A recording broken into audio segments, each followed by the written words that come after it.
Movido por un presentimiento, Peter se levantó de madrugada. Un enjambre de ideas le tornaban en la cabeza. Cuando salió vio que no andaba equivocado. En el mismo lugar donde se encontró el coadjutor sin cabeza, vio una gran aglomeración de gente, y sin pensarlo dos veces enfiló hacia allí. Una mujer muerta, sin embargo, no llamaba tanto la atención como un clérigo. Tenía los rasgos desencajados, lo que no era de extrañar si había sufrido una muerte violenta. Algún pretendiente de Elsa perdió la paciencia, la violentó y luego, como seguramente le duraba todavía el cabreo, le dio la puntilla. Por algo la llamaban, en vida, Elsa la cachonda. Era una desvergonzada, un putón de casa de baño y nada más. Al verla, Peter silbó entre dientes. La han encontrado, dijo cuando regresó a la posada y encontró a Paul apurando las últimas cucharadas de su papilla de avena. ¿Y qué? Ni rastro de sangre. Llevaba puesto un bonito vestido nuevo, como si acabase de salir de misa. Peste y maldición, murmuró Paul. Aquí tratan de esconder algo, tal como yo dije. ¿Tratan? ¿Quién es? ¿Quiénes van a ser? Los chicos de esa pandilla tan salida y alborotada. Para empezar, se cepillaron a la mujer, pero algo le salió mal y uno de ellos la puntilló. Así que será mejor jugar limpio e ir a hablar con... No seas tan virtuoso y sobre todo, ¿qué seguridad tenemos de que haya ocurrido como tú dices, Paul? ¿Lo dices por lo de la boda y el novio y todo eso? Va, precisamente. ¿No viste cómo palidecía el muchacho cuando entró corriendo el bañero? No pondría la mano en el fuego ni por el viejo Swashbull. Menudo lagarto. ¿No viste cómo hacía la comedia? No, Paul. Hemos sido unos malditos estúpidos. No se nos ocurrió mirar debajo del vestido. En fin, ya sabes. Peter se ruborizó con solo pensarlo, mientras Paul se quedó mirándolo como si contemplase el derrumbamiento de la bóveda celeste. Pues, ¿qué va a ser si no? Preguntó poniendo cara de no entender nada. A lo mejor era sangre de la cuchillada, nada más, y ahora la han llevado al arroyo para confundir la pista. Oh, tamborileó con los dedos sobre los labios, distraído. O lo hicieron aposta, para aparentar que esto y la muerte del clérigo... Pongamos que algún fanático ajustició al clérigo con la inmoralidad y después a la querida. ¿Eso es lo que quieres decir? Peter miró a su amigo con severidad. Te recuso como juez, bromeó el otro sin inmutarse. ¿Acaso no se ha contado de Bonifacio VIII que se beneficiaba a una casada y a la hija de ésta al mismo tiempo, además de acometer a sus pajes por el fundamento? ¿Y no declaró luego que la fornicación no era pecado, ya que Dios quiso crear al hombre con los órganos necesarios para ello? Entonces lo que dice un curita insignificante es... Irreverente, interrumpió Peter la blasfema digresión. Desde luego no deja de ser curioso que hayan colocado ambos cadáveres en el mismo lugar, como dando a entender que eso tiene algún significado. Y durante el banquete, el concejal vecino de mesa charló conmigo muy campellanamente. Hablaba de los viejos tiempos, de las cosas de antaño. ¿Le hablaste tú de tus pañales? Se carcajeó Paul. Bobo, escucha. Dijo que la muerte del cura ha sido obra del demonio y que hace muchos años hubo otra diablura no lejos de allí. Iba a contar más cuando aparecieron las busconas, y también eso fue raro. No se había hecho antes. Entonces parece que tengo que hacer... zanjó Paul sonriendo. Peter suspiró y levantó las manos al cielo con las palmas juntas. Anda, vamos a trabajar ahora. Contorneaban el arroyo y cuando llegaron a la altura del alfar, Paul aguijoneó a su compañero. ¿No entras a dar los buenos días? Ah, se lamentó Peter, algo malhumorado, e hizo un ademán despectivo. A esa mujer no la entiendo. Unas veces dirías que no puede vivir sin ti y otras veces te da con la puerta en las narices. Ayer me obligó a sentarme con ellos y bailó con mucha animación, pero cambió apenas vio al músico ese. Y si tratas de ayudarla, te echa de su lado como si tuviera algo que esconder. Las mujeres, que son tornadizas, dijo Paul como quien tuviese mucha experiencia. Ya irás acostumbrándote. Hoy no has disfrutado, dijo Paul mientras se ponía la camisa, no en tono de reproche, sino como una mera constatación. Es que tal como van las cosas, hasta esto pierde su gracia, replicó la joven buscona con una mueca compungida. Por algo la llamaban Lene Lamorros, otros clientes, y con frecuencia ella justificaba el sobrenombre, aunque Paul se entendía bastante bien. En aquella ocasión, su ánimo deprimido no parecía consecuencia de un mal humor pasajero. ¿Qué te pasa? ¿Te he agobiado demasiado? No, tú has estado bien, dijo ella con una sonrisa fatigada. Es por culpa de ese. Acompañó el énfasis apuntando con el pulgar hacia la puerta y luego le colocó el índice sobre los labios, como si las paredes del camaranchón oyesen. Desde que está aquí el verdugo, todas los pasamos mal, continuó en un susurro. El alquiler que nos cobra es un abuso y luego nos escatima la comida. Ayer a Hilde, que estaba con el mes, le echó en cara que holgaba demasiados días y le retiró el aguinaldo para huevos. Y cuando una de nosotras necesita un vestido nuevo o invita a vino, él lleva siempre su coima. El muy parásito. Y cuando no estamos retozando nos obliga a hilar. Además nos pega a todas horas. A su mujer la que más. Por cierto, que no hace ningún caso de ella. En cambio a nosotras nos monta a todas y a la Burr estuvo hinchándole hasta conseguir que le pusiera el trasero para lo de Sodoma, que el domingo siguiente no la dejó ir a misa porque había pecado. El muy marrano. Si llegara a saberse todo eso... Sí, sí, iba diciendo Paul, arrepentido de su pregunta ante aquel borbotón incontenible de palabras. Son malos tiempos para todos. ¿Por qué no os largáis, sencillamente? Estuvo a punto de decir, pero él bien sabía que eso era imposible mientras las muchachas se metiesen a putas por miseria y los inquilinos alquilasen a sus hijas por necesidad. El verdugo podía hacer que las capturasen otra vez, lo cual era cosa fácil, y luego las maltratarían más que antes. Desde que ni siquiera las de la Magdalena recogían arrepentidas, hasta ese último recurso les quedaba vedado. Es tanta su avaricia que ahora nos quiere sacar a las calles y casi estamos a todas las celebraciones, siguió quejándose Helene, como en la boda de ayer, que procuremos engatusar a los hombres para romper la competencia de las clandestinas y las callejeras. Eso hará mucha mala sangre, ya lo verás. Te doy 2 cuartos de propina. Trató de alegrarla Paul y antes de salir se volvió riendo y dijo: contigo quedan mejor empleados que en el cepillo de los frailes. Había escuchado ya lo que necesitaba saber. Qué cruz no poder echar una cana al aire libre de preocupaciones. Pensó distraer otro rato tentando la suerte a los dados, aunque apenas le habían quedado ganas de nada. Pero entonces la vio a ella y su resolución se fortaleció. Los cómicos, ya se sabía, eran todos los esclavos del juego y aquellos hacían honor a su fama. Cuanto ganaban lo despilfarraban en la taberna o en los garitos.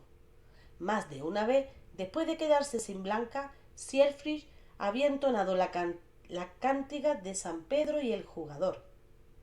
Trataba de uno de estos que fue arrojado a los infiernos y Satanás durante una de sus ausencias le confió la guarda de las almas que allí tenía.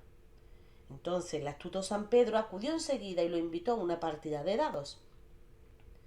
Después de esta disputaron otra y luego otra, y pronto San Pedro le ganó todas las almas que guardaba. Desde este suceso, dicen, no los quiere ni siquiera el diablo en el infierno. Que no es mal consuelo si resulta que a uno le gusta jugar. Sofía, que estaba divirtiéndose con sus amigos, lo vio y lo llamó con un ademán para que se uniese a la partida. Al principio Paul estaba un poco azorado, ya que venía precisamente de... Pero ella no lo mencionó y los saltimbanquis lo tenían por amigo que había ayudado a una compañera. Bastante más tarde, y después de apurar muchas copas de vino, por un instante Paul creyó ver fugazmente a otra persona conocida. Sin embargo, era imposible, absurdo, y se reprendió a sí mismo por empinar demasiado el codo. Wiltrud temblaba de pies a cabeza, quieta, como si tuviese los pies clavados en el suelo. no deseaba otra cosa sino salir corriendo, y solo estaba allí por obedecer a la abuela. Un salto de gato mediaba entre su calle y la casa del verdugo, pasando por el mercado de caballos. Para Wiltrud fue como un viaje interminable. Y luego la loca. Apenas puso el pie en la casa, le salió al paso una mujer famélica, envuelta en un trapo de estameña gris y que representaba mucho más años de lo que tendría, probablemente. La aparición se quedó mirándola un rato sin decir palabra y luego alargó las manos repentinamente, como si quisiera echársela a la garganta. Por último, y con la misma brusquedad, desapareció. Menos mal, se dijo Wiltrud, que llevaba el amuleto que le había puesto al cuello la abuela. Aquel era mal lugar y desde luego no se le había perdido nada allí. ¿Qué me queréis, mujer? Bramó a un lado una voz profunda. Wiltrud se estremeció y se volvió con cautela. Ante ella se alzaba un individuo de aspecto brutal, de estatura impresionante, los brazos desnudos y muy velludos cruzados sobre el hercúleo pecho. No parecía que le afectase el frío de aquel crepúsculo otoñal. ¿O era ella la que tenía sensación de frío porque estaba temblando de espanto? Yo soy la hija del hoyero, fue lo único que Wiltrud sacó de su garganta reseca. Vaya, vaya, con que del hoyero, repitió el verdugo con cierto retintín, y Wiltrud creyó ver una sonrisa fugaz que distendió apenas la comisura de su boca. El anuncio sirvió, sin embargo, a modo de carta de recomendación, porque el grandullón se hizo a un lado y se volvió hacia el interior de la habitación con torpe reverencia. Pasad, por favor. Wiltrud aceptó la invitación, aunque de no muy buena gana. Era una habitación vil, oscura, estrecha y maloliente. Él le indicó un banco y fue a sentarse a un escabel puesto enfrente. ¿Cómo tenéis a vuestro señor padre? Preguntó el esbirro, aunque era obvio que nada podía serle más indiferente. Dicen que está peor de su enfermedad.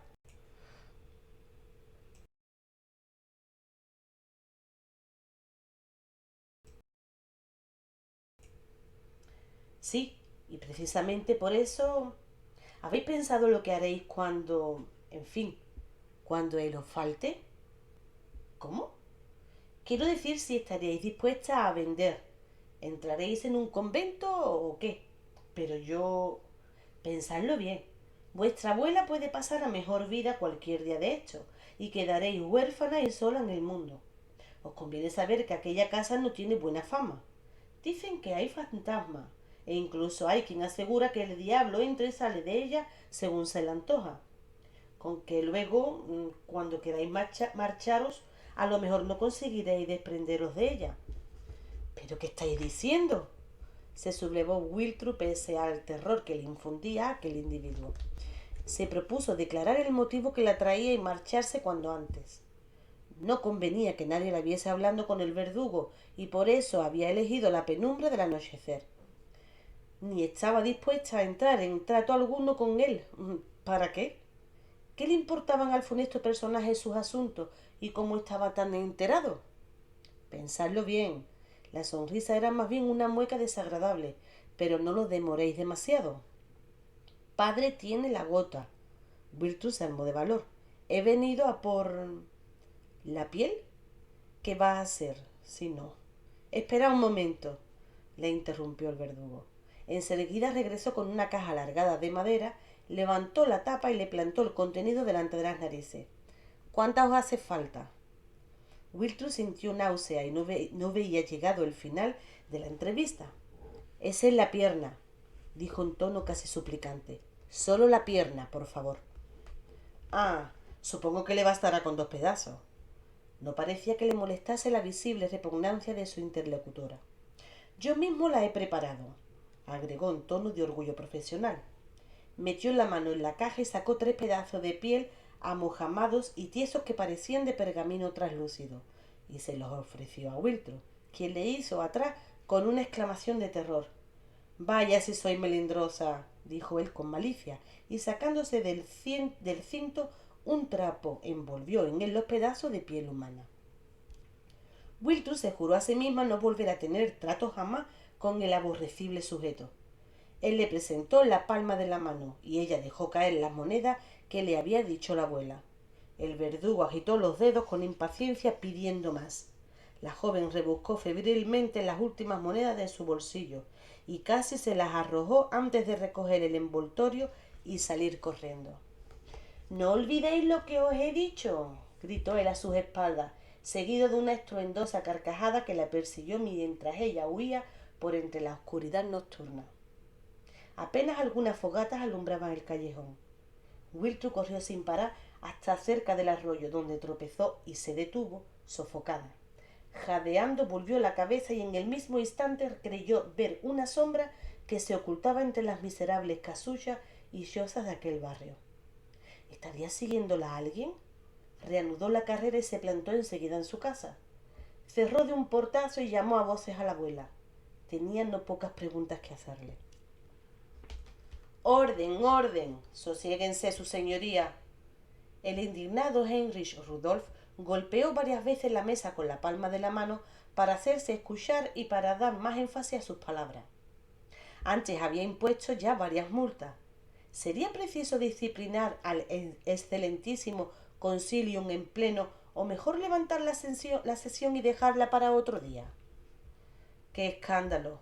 Ojalá los señores munícipes se tomasen tan a pecho los áridos temas de la hacienda municipal o de la cura de pobres.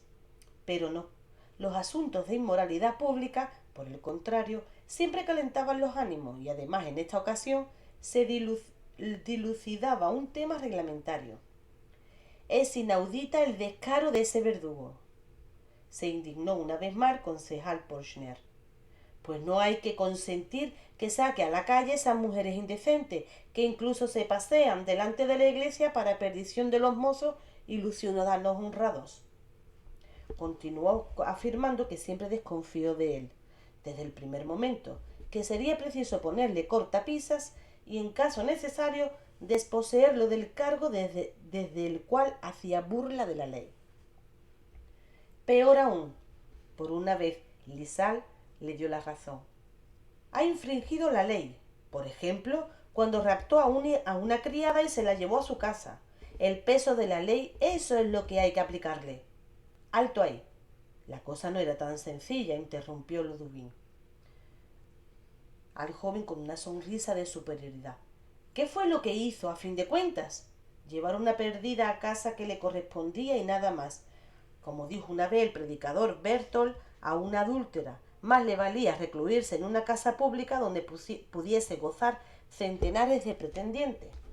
Así pues, cabe entender que el funcionario hizo lo que le dictaba el deber, al retirar de la calle a esa criada que se prostituía abiertamente, puesto que figura entre sus obligaciones la tutela e inspección de las mujeres públicas. Pero no por la violencia, replicó Lisal, sin inmutarse, porque sería como darle carta blanca para sacar a todos los rincones de la ciudad a las clandestinas, y luego a las viudas alcahuetas de toda clase. ¿Y qué diremos de las barraganas que les calientan la cama a los clérigos? Cuando se trata de las mujeres de mala vida, algunas señorías se obcecan más que la justicia misma con sus ojos vendados. Esta interpelación le valió otra multa al osado. Poco a poco fueron calmándose los ánimos y el presidente adjudicó la palabra a Hans, tenido por todos como el más morigerado y que presentaba el proyecto de un burdel municipal. El orador explicó por qué la idea le parecía tan provechosa como agradable a los ojos del señor, a lo que algunos murmuraron si pensaba convertir a las pupilas del establecimiento en clarisa, de cuyo convento era el curador. Selinger no se descompuso y continuó argumentando que no existía ninguna oposición por parte de la Iglesia, puesto que ya San Agustín había visto que la represión del comercio carnal era contraproducente y acarreaba males mayores como la expansión general e invasiva de la lujuria en todos los estamentos. Por consiguiente, las casas de tolerancia eran el mal menor, necesario para la salvación de las almas de la mayor parte de la humanidad, puesto que el varón siempre tiende a la mujer por naturaleza, y sobre todo a aquellos que en razón de su juventud, su baja condición social u otras circunstancias no tienen esposa propia. Y para que las mujeres respetables y las doncellas de buena condición pudieran caminar por las calles sin ser molestadas, era preciso delimitar el mal y mantenerlo dentro de una localización establecida. Si esto es así, están mejor guardadas en casa del verdugo. Que habiten juntos el deshonor y el pecado, interrumpió el discurso Kuchel. El presidente no tuvo más remedio que multar también esta interpelación, entre las sonrisas maliciosas de algunos. También era necesario pensar en las almas de aquellas desgraciadas, continuó Selinger, un poco indignado y más santurrón que nunca. Hasta ellas tenían derecho a confesión y misa, observancia de todos los días de ayuno y prohibición de la coyunda en fiesta de guardar. De todo lo cual, según la referencia que se tenía, el verdugo no hacía ningún caso. Por eso sería preferible confiarlas a la tutela de un alcahuete nombrado por la municipalidad o mejor aún alcahueta, según se le había ensayado en Augsburgo con resultados bastante halagüeños. ¿Qué no harán los de Augsburgo con tal de ganar dinero?, despreció Wilbrecht. ¿Y qué?, objetó Tirsch. El dinero no huele, y hasta los buleros de la Santa Iglesia cobran las indulgencias. A lo que Heinrich preguntó a qué venía tan desgraciada discusión y ponía los ojos en blanco fingiendo las náuseas. Mi padre, Dios lo tenga en su gloria, y los oyentes comprendieron que era discurso largo el que se iniciaba con semejante prólogo. Mi padre todavía tuvo la fortuna de escuchar al gran Bertolt, el de Regensburg, quien solía calificar a esas mujeres de perdidas, por cuanto han perdido toda su dignidad femenil. Y lo son también porque por culpa de ellas todos los días se pierden muchas almas, entregadas al demonio en razón de los pecados que con aquellas se cometen. Y aquí se está proponiendo ponerles casa, que viene a ser como poner una iglesia al libertinaje. ¿Acaso nos hemos vuelto locos, señorías? También proponía Bertolt vestirlas de amarillo, continuó Kuchel, y lo mismo a las barraganas de los clérigos y a las mujeres de los judíos. Aunque solo fuese por eso, echamos en falta una pragmática sobre la indumentaria. Cada loco con su tema, suspiraron algunos. Y marcar a esas zorras como se viene haciendo en otros sitios para que nadie se llame a engaño si sucumbió a las malas artes con que suelen embaucar. Ahora sí me habéis defraudado, ironizó Lizard, arriesgando otra llamada de atención.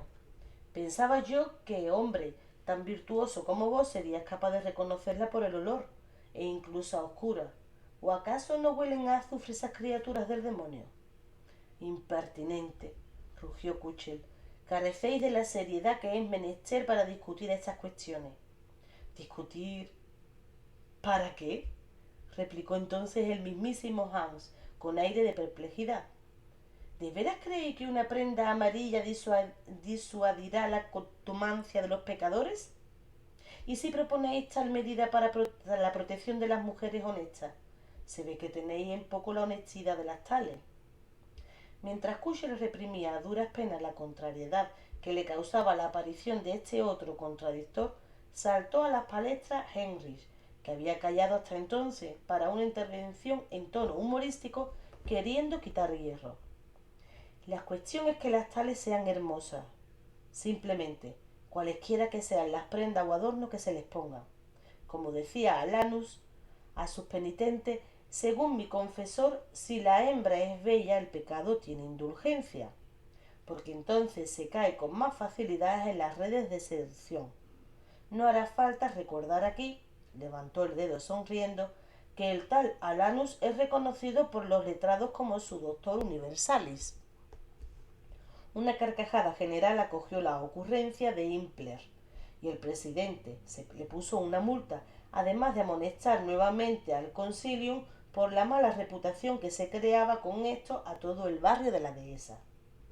y recalcó que no era cosa de risa, ya que muchos manifestaron la sospecha de que se hubiese abusado brutalmente de la criada Elsa antes de asesinarla. Estas palabras desencadenaron otra tormenta de hilaridad. ¿Y eso qué importa?, exclamó uno. Nada, pero significa que la causa pasa a la jurisdicción criminal, replicó el indignado presidente de la corporación municipal, y los señalados como sospechosos no son unos vagabundos cualesquiera, sino los hijos de varios ciudadanos honorables. Los nombres, por favor, replicó Porcher, ya enojado. Heinrich Rudolf se vio obligado a confesar que aún no se habían concretado nombres, aunque él había recibido diversas informaciones confidenciales. Habladurías de vecindonas, despreció otro. La cuestión estaba en saber si convenía constituirse en parte e instar la continuación de las averiguaciones judiciales, explicó el munícipe queriendo poner paz. Esto sí que es el colmo, se indignó Cushing, y le temblaba la mandíbula al decir: es como si un lujurioso, después de obedecer a las insinuaciones de Satanás, quisiera presentar una demanda ante el Altísimo. Por todos los santos, la que es incitadora y fuente de la lujuria, ¿cómo va a ser víctima forzada de la lujuria? ¿Cómo va a ser deshonrada la que no tiene honra? Eso es ridículo, es una contradicción, como si dijéramos. En efecto, corroboró Wilbrecht lo dicho. Si algunas veces abusan de ella, se lo tienen merecido, por buscona. Es de extrañar que el famélico, si se le ofrece un plato apetitoso, ceda a los impulsos de su hambre. Según esto, ¿por qué al hambriento que roba una hogaza de pan o un monedero no lo absuelve sino el nudo corredizo? Siguió aguijoneando Lisal. Si nos parece que una hembra salida está a disposición de cualquiera, no es lo mismo. El que roba perjudica a toda la comunidad, objetó Tish, que tenía una mentalidad muy práctica, o como decían, pensaba con las faltriqueras donde guardaba el dinero. Meneando la cabeza, agregó: no se entiendo. Precisamente a los jóvenes os conviene que haya indulgencia para los desbordamientos del instinto, y que no se arruine un muchacho prometedor por un solo desliz. Pero, ¿y si la víctima fuese una mujer decente?, preguntó Selinger con semblante preocupado. De entre las molestadas últimamente, no todas eran busconas. Con una mujer decente no se atreve nadie, a menos que su honra no fuese tan limpia como aparentaba, zanjó con dureza el apodíctico Heinrich Riddler, y luego se lanzó a una larga disquisición en el sentido de que todas las mujeres eran hijas de Eva, y que hasta las más honestas, dulces de carácter y obedientes necesitaban la mano firme del hombre y una vigilancia permanente. Y otra cosa necesaria era que no le alegasen nada que le apeteciese.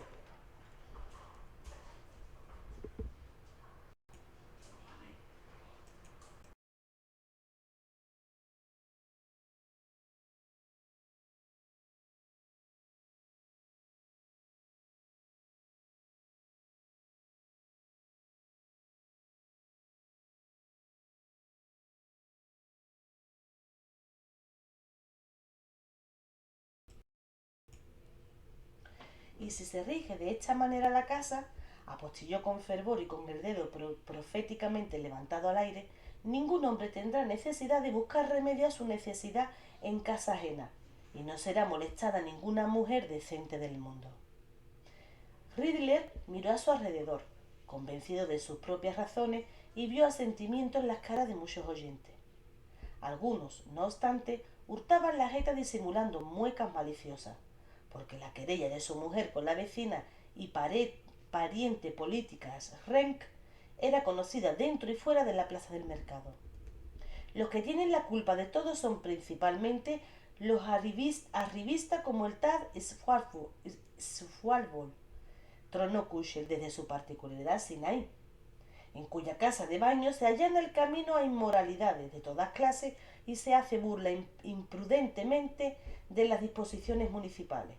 Y no digamos la ostentación que hizo en esa boda reciente, con lo que una novia ingenua se vio expuesta desde el primer día a las miasmas de la vanidad y del despilfarro. Ya puesto en el tema, criticó con redoblado celo la insólita cantidad de invitados, la presencia de los artistas, el boato de la minuta. Y mientras se rascaba la borra de sus bocamangas de piel, censuró también el excesivo lujo en los atuendos y especialmente el vestido de la novia con su cola, que no guardaban proporción con la modesta dote que pudiese aportar a la hija de una bolsera. Con este discurso se agotó el tiempo previsto para la sesión. Ni siquiera el presidente disimulaba ya los bostezos. Pocas decisiones se tomaron aquella mañana, excepto multar al pañero imponiéndole una cumplida provisión de cera para alumbrado y recomendar al juez que vigilase de cerca las actividades del verdugo. Los perdedores fueron la víctima Elsa, a quien no se hizo justicia ni siquiera póstuma, así como el derecho y la honra de todas las mujeres de la ciudad. Pero eso jamás estuvo en ninguna orden del día de junta municipal alguna. ¿Qué falta le hacen el viejo tantas vasijas, preguntó el irrespetuoso Wolfar, mientras sus dedos torpes sobaban el barro con escasa pericia y entusiasmo digno de mejor causa. Lo único que consiguió fue sacar un chichón a la pared del cacharro que intentaba fabricar. Eso te importa a ti un rábano, le reprendió el ama. Más te vale prestar atención al espesor y forma de las paredes de tu obra. La obra del aprendiz no iba destinada al exigente anciano ni mucho menos a la venta normal. Últimamente la ollera andaba empeñada en inculcarle el oficio. En primer lugar porque ya iba teniendo edad y segundo a fin de disponer de más tiempo libre para sí misma. Cuando aquel fuese capaz de fabricar vasos, platos y demás enseres en calidad y cantidad suficiente para el despacho diario, quedaría asegurada la continuidad del negocio y ella podría dedicarse a empresas más difíciles, como por ejemplo el vidriado del baño María, largo tiempo aplazado. Esta labor no se podía dejar en modo alguno a las inexpertas manos del aprendiz. Ni siquiera ella misma dominaba todavía del todo los secretos que marcaban la diferencia entre un éxito admirable y el fracaso total. Ahí aparecían con frecuencia zonas sin descubrir. O el vidriado se levantaba formando una burbuja o se rajaba como una prenda demasiado estrecha. Otras veces, al terminarlo, quedaba afeado por una infinidad de diminutos poros, que recordaba una cara picada de viruelas. Echó agua con cuidado en el mortero para amasar los polvos y convertirlos en una especie de papilla. Si lograba ligar la emulsión tendría cantidad suficiente para dar el acabado, a una de las figuras de animales que acababa de modelar. Revolvía maquinalmente la mano del mortero, la mente distraída en otros pensamientos. ¿Cómo estaría su amiga Margaret? Tal vez flotando todavía entre nubes de color de rosa y disfrutando la plenitud de la vida matrimonial. Desde la boda no había tenido más noticias de ella, cuando antes era la joven quien la visitaba todos los días para contarle su vida. Aunque, claro, la nueva vida, las nuevas obligaciones. En cierto modo, pensó Wiltrue, pero... qué tontería. Aunque tal vez no fuese una tontería. Tal vez sí le tenía un poco de envidia a Margaret. No por el prestigioso de su nuevo estado, ni por la comodidad maternal, ni seguramente por tener un marido como el tal Sable, pero la vida de Margaret quedaba arreglada, como lo tuvo siempre, en realidad. Su amiga siempre se puso el objetivo a donde la había conducido por fin la espuma de los sueños. Ella, en cambio, ni siquiera podía decir que tuviese un sueño, excepto en lo tocante a su trabajo, y desde luego también tenía muy claro lo que no quería. Pero no se construyó una causa solo con un mazo, faltaba algo por lo que valiese la pena. Maestra, que os está rebosando el mortero. Ay, ocúpate de lo tuyo, ¿quieres? Wiltrue acercó el mortero al borde de la mesa y con el canto de la mano logró echar de nuevo en el recipiente casi toda la masa derramada.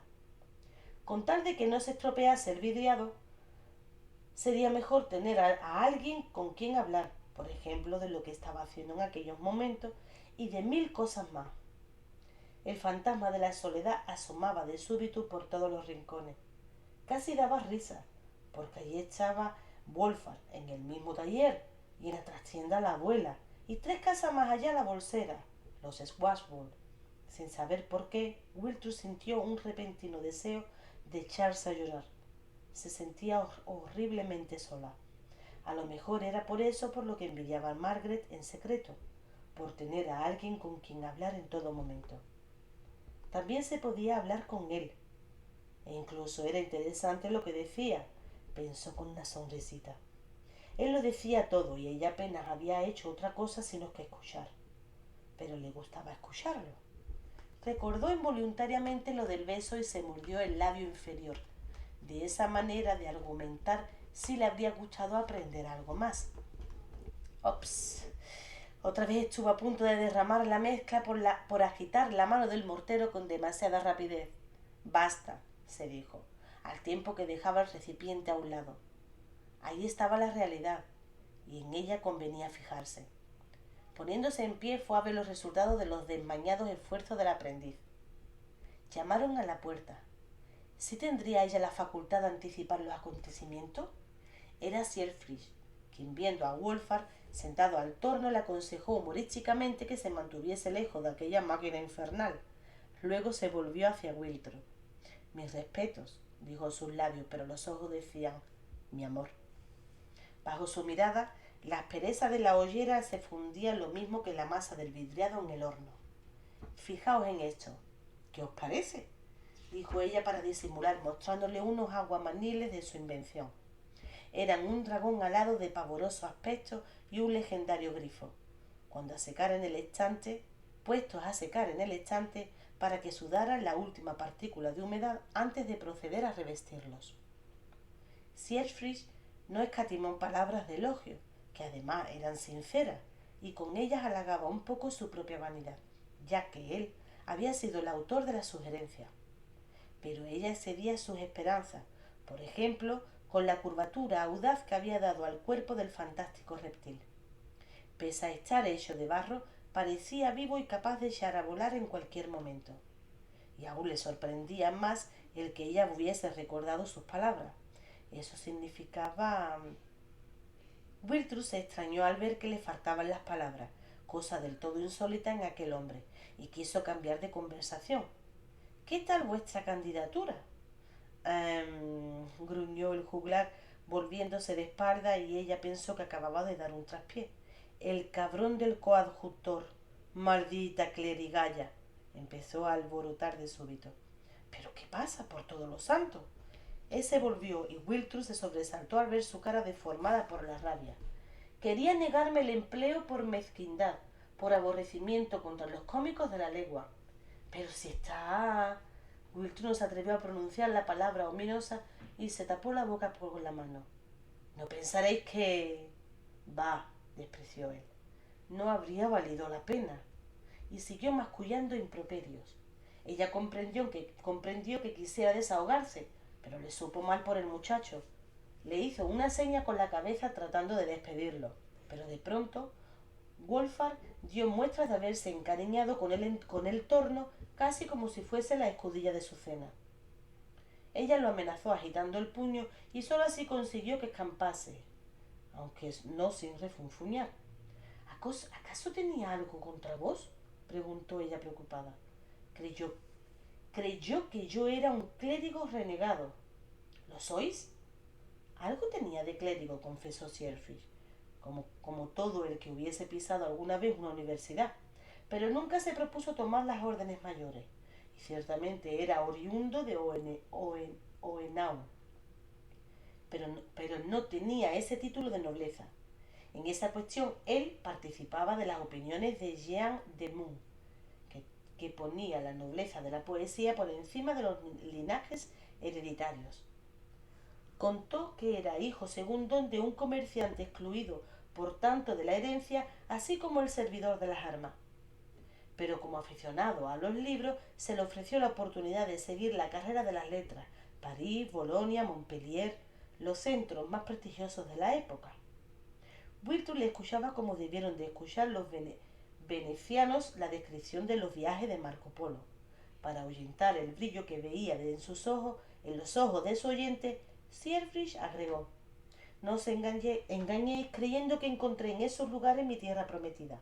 Eso sí, he buceado en la teología, en la filosofía, y no hallé ninguna verdad, sino muchas verdades y todas distintas. Eso, sin embargo, podía sobrellevarlo. Para mí lo intolerable fue que los sabios doctores quisieran edilgarnos sus verdades como únicas y absolutas, entre humos de incienso y polvo de pergaminos viejos, al mismo tiempo que hacían bandera de ellas. Alanus ab Insulis, uno de los pocos clarividentes que en el mundo han sido, se burlaba de esas autoridades llamándolas veletas que apuntan a todos los vientos. Acercó un escabel para sentarse y adoptando una actitud doctoral, prosiguió. Hace algún tiempo que maese Pedro Abelardo demostró en un sic et no la necesidad de pensar con independencia y calibrar las cosas con la razón. Pero eso, querida mía, para los dogmáticos de todas las épocas es peor que la misma herejía. Y como no me apetecía acabar lo mismo que él, me eché a los caminos para aprender de la vida. He encontrado verdades vivas en las arrugas del mendigo y en la mueca del saltimbanqui. Con ellas me he sentido más cerca del Señor que en los coros de algunas catedrales. En los versos de los goliardos hallé mejor latín que en las más pretenciosas sumas, y en la farsa de aquellos me permitieron entender mejor a Ovidio y Virgilio, que muchas lecciones en las aulas o paseo por los claustros. Ahí tenéis mi vida contada en pocas palabras. ¿Os he decepcionado? A Wilson le pareció una vida emocionante y rebelde, y de esto último ella creía entender algo. Lo único que la decepcionaba era no saber más de él, y de pronto lo comprendió todo. Aquella confesión intempestiva significaba que... ¿Os vais de la ciudad? Preguntó con toda franqueza. Él leyó sentimiento en sus ojos y sonrió para consolarla. Quizá, pero todavía me quedan algunos tizones por remover. ¿No decíais que llevabais una carta de recomendación? ¿No os aprovecha eso para nada? El cura demostró tanto interés por leerla como el diablo ante los evangelios, y eso que está muy bien falsificada. Wiltro se quedó un instante boquiabierta de sorpresa, y luego soltó una sonora carcajada. No solo era gelante, sino también astuto, pero en un sentido muy diferente de aquel animalote de Niklas. Lo contempló casi con cariño mientras él afectaba postura de pecador arrepentido con garantía de reincidencia, los ojos bajos, con expresión entravergonzada y maliciosa, el rostro animado por una descarada sonrisa, al tiempo que encogía los hombros y gesticulaba con las manos como un Jesucito en el pesebre. ¿Y qué podía hacer yo? Se justificó él aparentando ingenuidad. Como falleció de repente, ¿os habría gustado ver el entierro? Lo llevaron las mismas damas a las que había dedicado los más sublimes elogios toda su vida. Su semblante cambió, compuso una expresión estática y él, como arrobado del misticismo, levantó las manos al cielo. Toda la iglesia se llenó de cientos de seres admirables que lloraban y proferían lamentaciones y derramaban vino sobre su ataúd y su sepultura. El aire estaba empapado de sus perfumes y de olor a mirra y especias nobles. Ay, no me importaría irme al cielo mañana mismo con tal de tener una despedida así. Pero, ¿vos lo visteis alguna vez? Malició Wilton. ¿Dudáis de mi palabra? Se le arrugó la frente y toda la animación desapareció de sus facciones. Por lo visto era sensible en ese punto. Wiltru compuso una expresión seria. No dijo nada y se limitó a menear la cabeza. Tras largos años andando de un lado a otro, continuó él con cierto acento de melancolía. Había regresado al hogar familiar y encontró que su padre había muerto de pena después de perderlo todo en especulaciones y por culpa de los rivales envidiosos. Y la parte noble de la familia no quiso admitir a un trashumante entre ellos. Fue por aquel entonces cuando conoció en la vecina Magnuncia a Heinrich von Meiben, canónigo y muy estimado cantor. De él aprendí muchas cosas, aseguró Siegfried, y quizás no sea del todo correcto que yo utilice su sello, aunque sí puedo llamarlo mi predecesor. Con eso, ¿a quién perjudico? Si fuéramos a mirar cuántas abadías y propiedades de grandes señores tienen títulos más que discutibles, y tantos pedazos de la Veracruz que debieron de talar bosques enteros para justiciar a Jesús, y más de un santo que debió ser la hidra, a juzgar por el número de cabezas suyas que se conservaban en diferentes lugares. Las gentes que son tan incrédulas para unas cosas, en cambio creen a otras a pie juntillas. Siegfried recuperó su expresión burlona cuando afirmó que podría contar muchos milagros increíbles de la infinidad de santos o historias sobre el comercio de sus huesecillos y otras reliquias. Wiltrud interrumpió la perorata para ofrecerle un poco de vino del que guardaba su padre, residuo de tiempos mejores.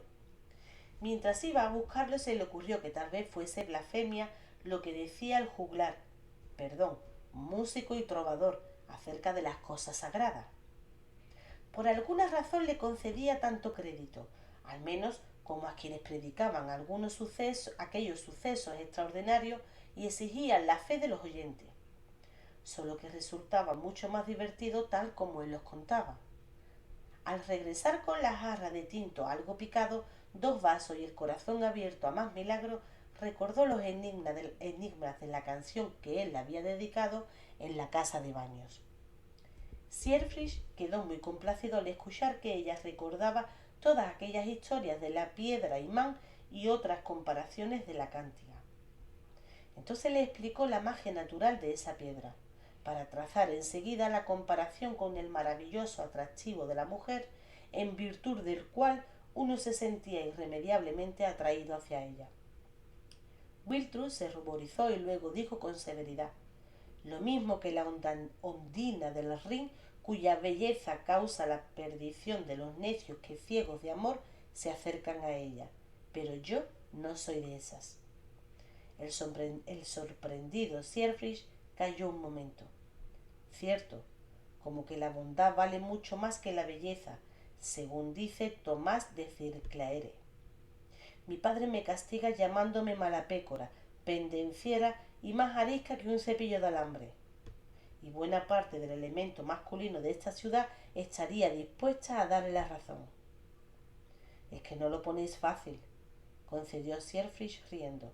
Pero qué diablos, tenéis algo que atrae, aunque solo sea vuestra sinceridad. Por ahí nace el amor, y no solo el deseo momentáneo. Vos no lo podéis impedir. La atracción reviste muchas formas. Se dice que la Virgen llevó la piedra imán de su humildad y con ella sujetó al Señor para que su ira no cayese sobre la humanidad. O como el unicornio, esa fiera a quien solo puede subyugar la doncella en cuyo regazo él va a descansar su cabeza. Wiltrud escuchó divertida aquella interpretación en la que no acababa de creer del todo por lo que dijo. ¿Y qué significaba lo del frío y lo seco y lo caliente con todo lo demás que dijiste? Mirad que soy obstinada, sonrió el músico pensando que nunca le había dado tanto trabajo una declaración de amor. Esas son las cualidades de los 4 elementos según la doctrina aristotélica. Todo se compone de ellos y todo puede hacerse de ellos si se acierta con las proporciones. Y los opuestos se atraen. Por ejemplo, suponiendo que vos fuerais efectivamente de carácter arisco, continuó con malicia, entonces un hombre de naturaleza amorosa y musical... Bah, no me tomáis en serio, se enfadó ella poniéndose en pie de un salto y haciendo como que iba a golpearle con el trapo que tenía en la mano.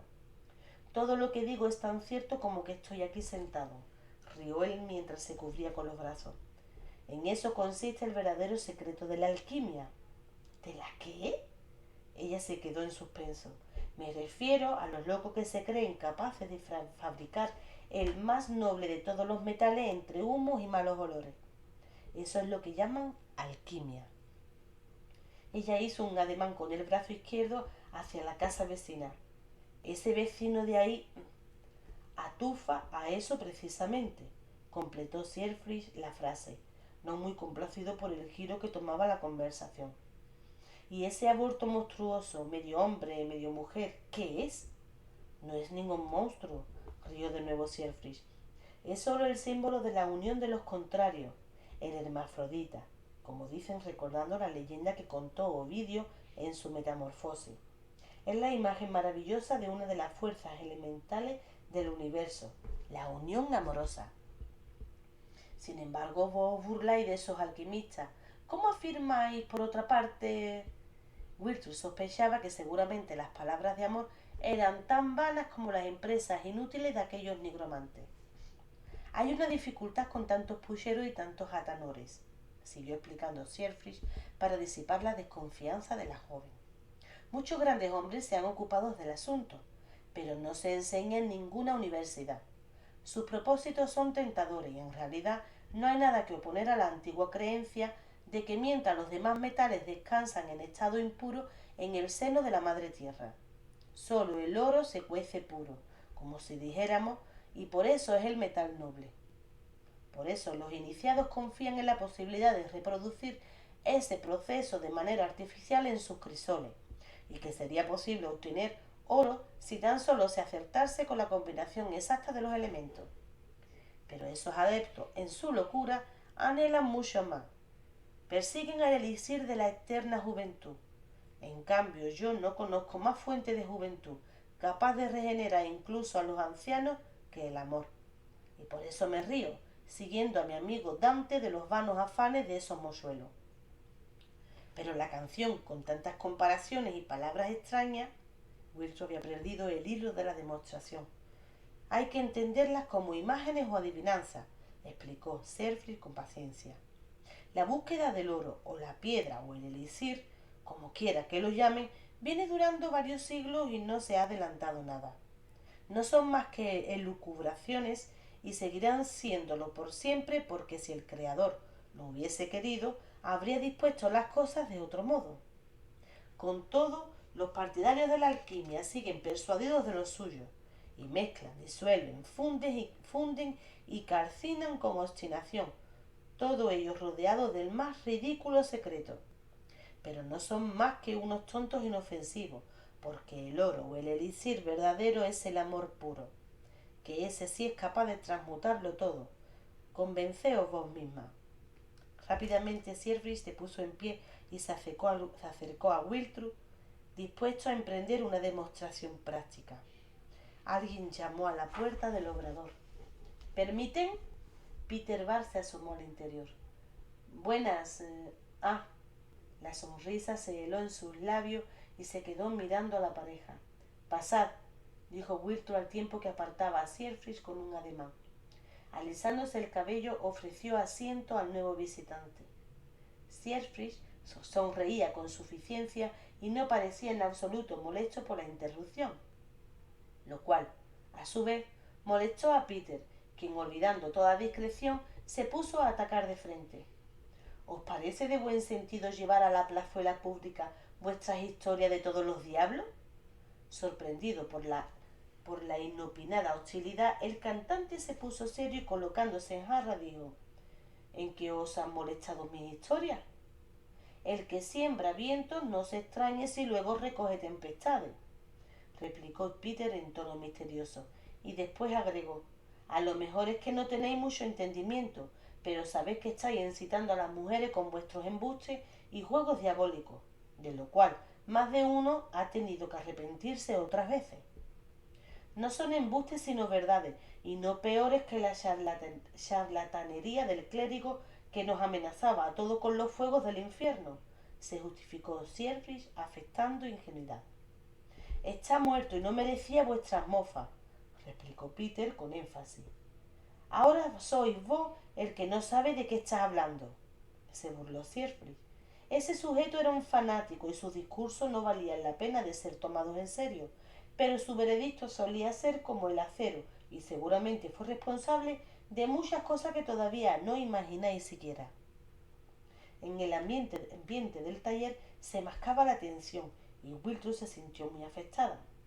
Pese a lo absorto que estaba en la discusión, el malestar de la joven no pasó desapercibido para Siegfried, quien terminó diciendo: «Ya veo que hoy no es día para versos. Será mejor que me vaya». ¿Tuvisteis algo que ver con él?, quiso indagar Peter antes de que saliera, pero el juglar no hizo caso de sus palabras, sino que se puso en pie y se dirigió hacia la salida. Wiltus se lo agradeció con una sonrisa y dijo: «Pasaos por aquí mañana, por lo de vuestras vasijas». Por la manera en que él la miraba, no le quedó ninguna duda de que cumpliría. Hay que comprenderlo. Wiltus se volvió hacia Peter en tono conciliador una vez hubo desaparecido la piedra del escándalo. El coadjutor le negó una plaza en el coro y se mordió la lengua como si creyera haber hablado demasiado y luego prosiguió muy deprisa. El clérigo decía cosas horribles de todo el mundo, incluso de mi madre y de la abuela. Entonces se dio cuenta de que estaba metiéndose en asuntos ajenos y para disimular se encogió de hombros. Esos ojos, quiero decir que debisteis verlo, con esa mirada que talabraba. Así me imagino yo a las personas que echan el mal de ojo. De súbito se plantó en la habitación la abuela y dijo: «Ven a ayudarme». Como la otra vez, la ollera quiso despedir al visitante, pero en esta ocasión Peter hizo por quedarse y siguió a las dos mujeres sin aguardar invitación. Arnold Afner estaba hecho un desastre, caído en el suelo de su cámara John. Al querer utilizar el orinal había resbalado y después del batacazo no pudo regresar a la cama. Peter acudió a echar una mano. Él y las dos mujeres lograron izar al enfermo, quien se limitó a emitir unos quejidos en vez de lanzar maldiciones y amenazar a todo el mundo como de costumbre.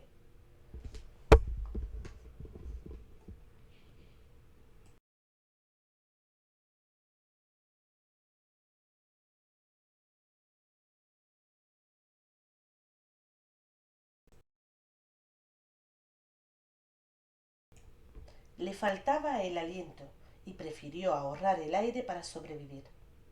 Arnold ya no era más que el espectro de sí mismo.